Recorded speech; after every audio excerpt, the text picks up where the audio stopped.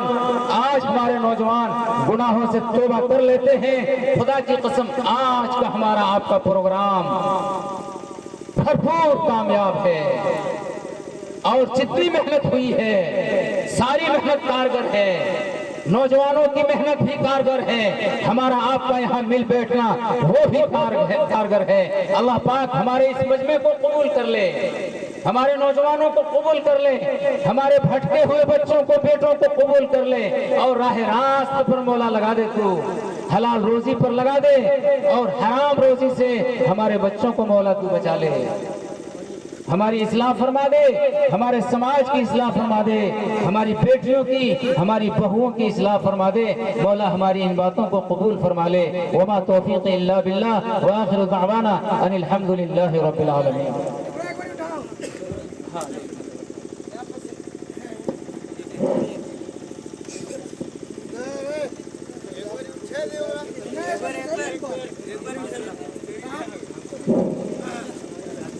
یہ تھے جناب مولانا محمد نعیم الدین صاحب قاسمی، جو پر مغز خطاب فرما رہے تھے اور ہم لوگوں کے دلوں کو مستفیض فرما رہے تھے۔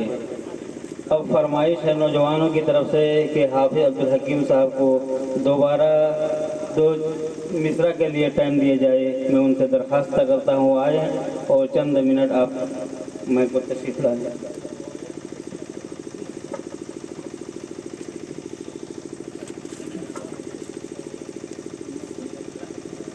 آئیے چند اشعار میں پڑھ کے اپنی جگہ لوں گا، اس لیے کافی وقت ہو چکا ہے۔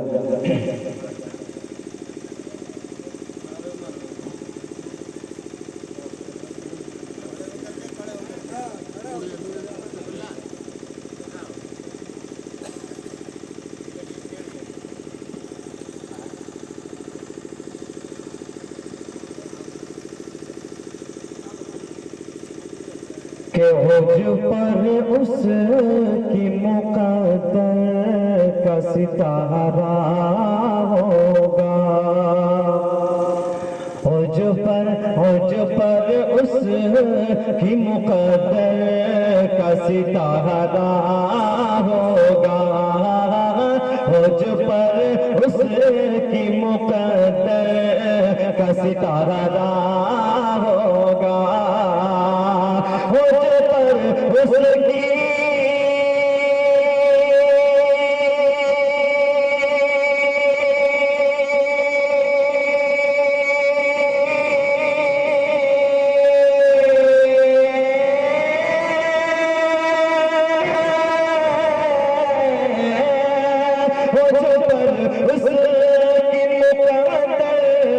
ستارہ ہوگا، جس گھڑی ہی گنبد خضرا کا نظارہ ہوگا، جس گھڑی گنبد خضرا کا نظارہ ہوگا، کہ فیصلہ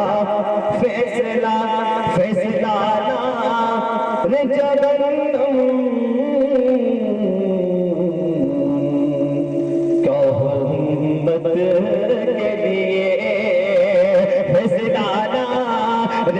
جہنم کا امت کے لیے فیصلہ رے جہنم کا امت کے لیے فیصلہ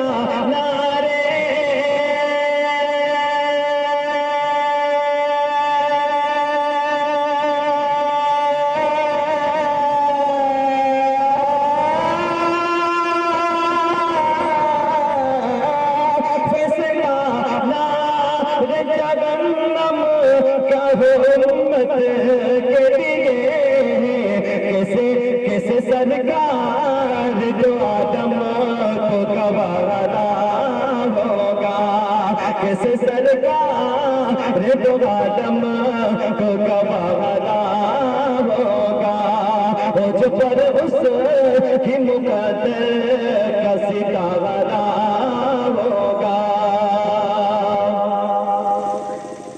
جزاک اللہ۔ کہ کیسے مدینے میں آیا ہوں میں، کہ کیسے مدینے میں آیا ہوں میں، کیسے مدینے میں آیا ہوں میں، اب مدینے سے جانا نہیں چاہتا، کیسے مدینے میں آیا ہوں میں، کیسے مدینے میں آیا ہوں میں، کیسے مدینے میں آیا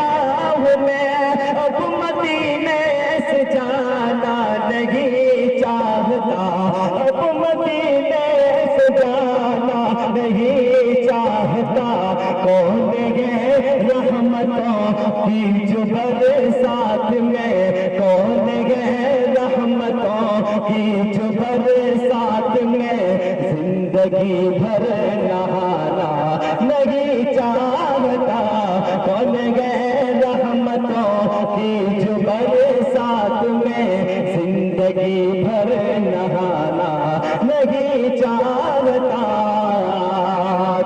کہ چھوڑ دو مجھے تنہا خدا کے لیے، کہ چھوڑ دو مجھ کو تنہا خدا کے لیے، حال کیا ہے میرے دل کا مت پوچھئے، حال کیا ہے میرے دل کا مت پوچھئے، مصطفیٰ کے سوا میں کسی اور کو، مصطفیٰ کے سوا میں کسی اور کو دل کا ٹکڑا سنانا نہیں چاہتا، مصطفیٰ کے سوا میں کسی اور کو دل کا ٹکڑا سنانا نہیں چاہتا، مکتب کے ساتھ کہ آپ زمزم کی تو بہت ہی ہے بہت،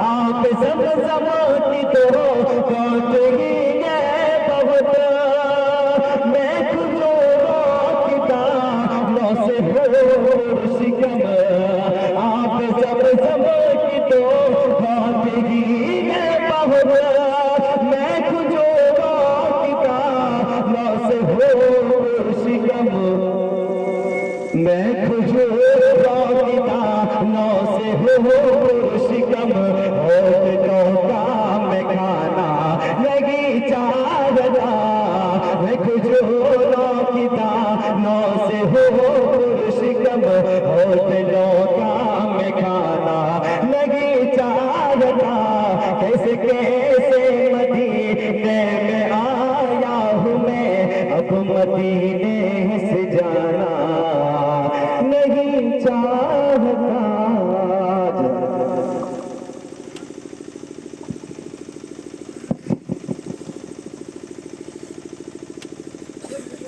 میں سمجھتا ہوں کہ آج کا یہ پروگرام جتنے بڑے بڑے موبائل والے ہیں سبوں نے اپنے موبائل میں ٹائپ کر لیا ہوگا، اس لیے آج کے اس پروگرام کو آپ حضرات وائرل کر سکتے ہیں، اجازت ہے ہماری طرف سے، بلکہ میں صدر صاحب سے بھی اجازت آپ حضرات کو دلوا دوں گا، وائرل آپ کر سکتے ہیں تاکہ دوسروں کو بھی فائدہ پہنچے۔ اب بلا کسی تمہید اور تاخیر کے حضرت الاستاذ حضرت مولانا مفتی قمر الزمان صاحب قاسمی زیدہ مجدہو کو نہایت ہی ادب کے ساتھ میں مدعو کرنے جا رہا ہوں کہ حضرت والا